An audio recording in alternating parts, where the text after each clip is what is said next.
जब गरीबदास जी महाराज 61 वर्ष के हो चुके थे तो चुड़ानी गांव में 1778 में उन्होंने जब शरीर छोड़ा था, ये उस यादगार के रूप में बनाई गई थी। चुड़ानी धाम बोलते हैं इसको। तो चुड़ानी में संत गरीबदास जी महाराज जी के यादगार के रूप में ये वहाँ पे बनाई गई थी। तो आपको यहाँ थोड़ा सा क्लियर कर दूं, ये जो ऊपर फोटो लगा हुआ है, संत गरीबदास जी महाराज जी ने 2 जगह शरीर छोड़ा था। एक तो चुड़ानी गांव में उनकी यादगार बन चुकी थी, उसके बाद एक सहारनपुर गांव में एक घुम्मट नाम के जो शिष्य थे वो चुड़ानी गांव में आते थे संत गरीबदास जी महाराज जी के धाम में। वो उनके बहुत ही परम भगत थे संत गरीबदास जी के। तो उन्होंने संत गरीबदास जी महाराज जी ने घुम्मट दास को सपने में दर्शन दिए कि बेटा यहाँ मत आना, आज के बाद मैं तेरे साथ ही रहूंगा सहारनपुर में। तो आपको ये चमत्कार लगेगा। गरीबदास जी महाराज चुड़ानी में 61 वर्ष की आयु में शरीर छोड़ चुके थे, लेकिन 1778 में शरीर त्यागने के बाद उसी शरीर में प्रकट होकर 35 वर्ष वो सहारनपुर में रहे थे। 1813 में फिर यहाँ पे शरीर छोड़ा था। उस टाइम पे आपको बता दूं कोई सोशल मीडिया, कोई टीवी वगैरह नहीं था। अगर ये होता तो मतलब एक अफरा तफरी मच जाती, लोगों को ये लगता भाई संत गरीबदास जी महाराज जी को हमने यहाँ भी देखा और वहाँ भी थे। जब चुड़ाने वालों को पता लगा कि गरीबदास जी महाराज सहारनपुर में भी है तो वहाँ अब ये शरीर छोड़ा, तो वहाँ के लोग यहाँ देखने भी आए थे। तो ये आज की जो ये यादगार बनी हुई है, ये आज भी वर्तमान में ज्यों की त्यों है। कोई देखना चाहे तो ये उत्तर प्रदेश में सहारनपुर में है और चुड़ानी में, जिला चुड़ानी में गरीबदास जी महाराज जी की जो यादगार है वो बनी हुई है। और ये उस बारे में है, संत कबीर परमात्मा संत गरीबदास जी महाराज जी को मिले थे। ये उन वाणी जो अमर ग्रंथ साहिब है, इन वाणियों में उसका जिक्र है। परमात्मा ने जो वाणी उनके अंदर फीड की थी, जैसे चिप में, मोबाइल में चिप होती है, उसमें कितनी कुछ भर दो वो ज्यों की तो रहती है। तो परमात्मा ने अपनी आत्मा के अंदर ये वाणियां फीड करके नीचे भेजा था इनको कि बच्चा तू अब दुनिया को, अपने बहन भाइयों को सभी अपने, क्योंकि हम ऐसे लोग में रहते थे जहाँ मृत्यु नहीं थी। तो ये वाणियों का बिल्कुल प्रमाण है, आप देख सकते हैं। और ये गुरु नानक जी को कबीर परमात्मा मिले थे बेई नदी पर, आप देख सकते हैं, जिंदा महात्मा के रूप में मिले थे उनको भी। उन्होंने भी ये वाणियां लिखी है गुरु ग्रंथ साहिब में। हक्का कबीर करीम तू बेअब परवरदिगार, नानक मुगायत जनु तुरा तेरे चाकरा पाखाब। तो परमात्मा कबीर जी उनको भी मिले थे और ये वाणियां जो कि तो गुरु ग्रंथ साहिब में भी है। उसके बाद ये मुल्कदास जी है, इनको भी परमात्मा जिंदा महात्मा के रूप में मिले थे। जिनको परमात्मा मिले उन्होंने वाणियां लिखी।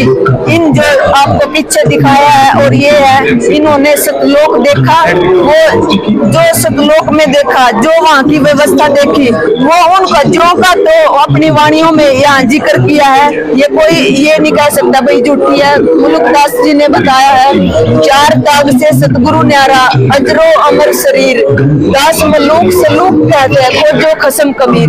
तो सभी महापुरुषों ने जो कबीर परमात्मा है उसकी तरफ इशारा किया है।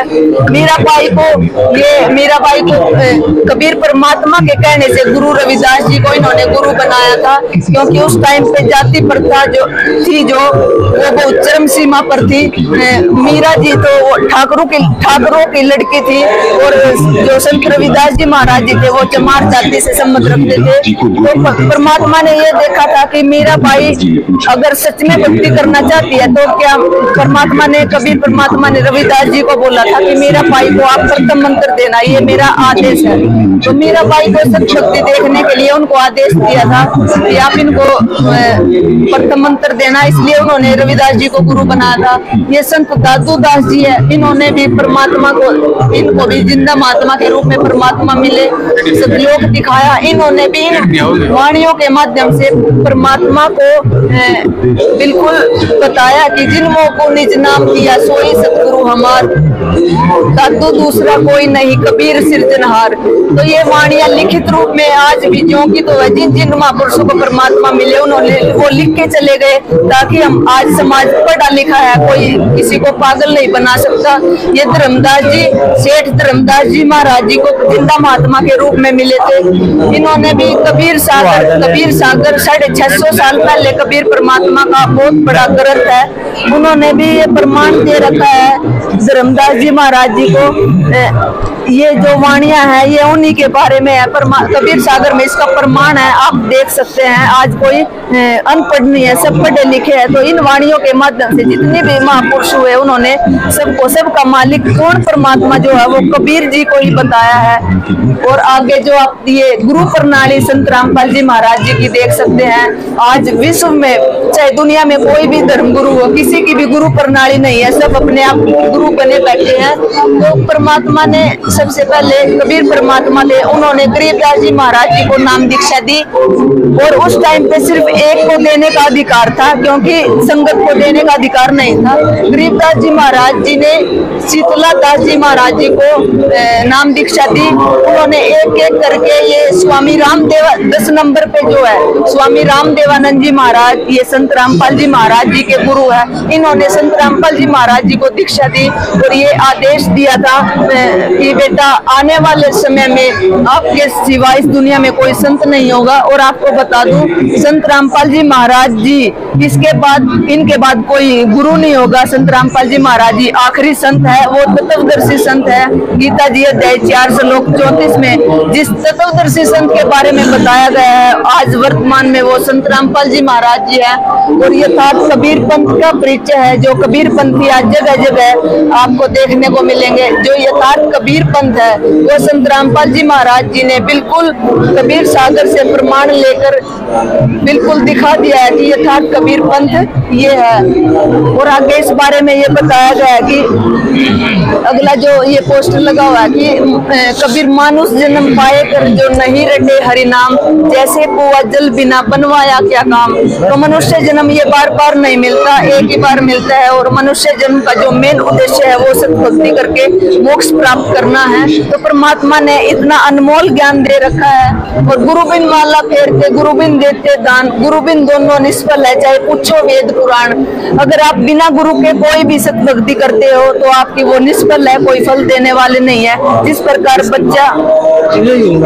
प्रकार बच्चा स्कूल में जाता है, अगर वो अपने आप खुद से पढ़ेगा तो वो कोई भी नॉलेज नहीं रखेगा, क्योंकि उसको टीचर नहीं मिला। इसी प्रकार आध्यात्मिक मार्ग में अगर आप बिना गुरु के भक्ति करते हो, कोई भी भक्ति करते हो किसी भी देवी देवता की, अगर आपने गुरु नहीं बनाया तो आपकी जो पूजा है वो सफल नहीं है। इसलिए गुरु भी सच्चा हो, सच्चा गुरु की पहचान गीता जी में बता रखी है। गीता जी अध्याय 4 श्लोक 34 में हमारे पवित्र वेदों में गुरु के, सच्चे गुरु की पहचान बता रखी है। तो आपसे निवेदन है कि संत रामपाल जी महाराज जी को समझो, उनके ज्ञान को समझो, क्योंकि संत की पहचान ज्ञान से होती है, जेल जाने से नहीं। आज दुनिया बोलती है तुम्हारे गुरुजी जेल में है, उनकी पहचान उनके ज्ञान से करो और अन्य धर्म गुरुओं के ज्ञान को मिला के देखो तो संत रामपाल जी महाराज बिल्कुल खरे उतरते हैं। उनका ज्ञान उच्च कोटि का ज्ञान है। तो आपसे, आपके चैनल के माध्यम से यही कहना चाहूंगी, संत रामपाल जी महाराज जी से उपदेश लेकर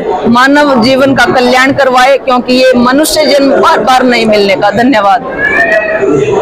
प्लीज़ हमारी वीडियो को लाइक करें, शेयर करें, सब्सक्राइब करना बिल्कुल मत भूलना। Gyan tech advisor press bell icon ज़रूर दबाएं।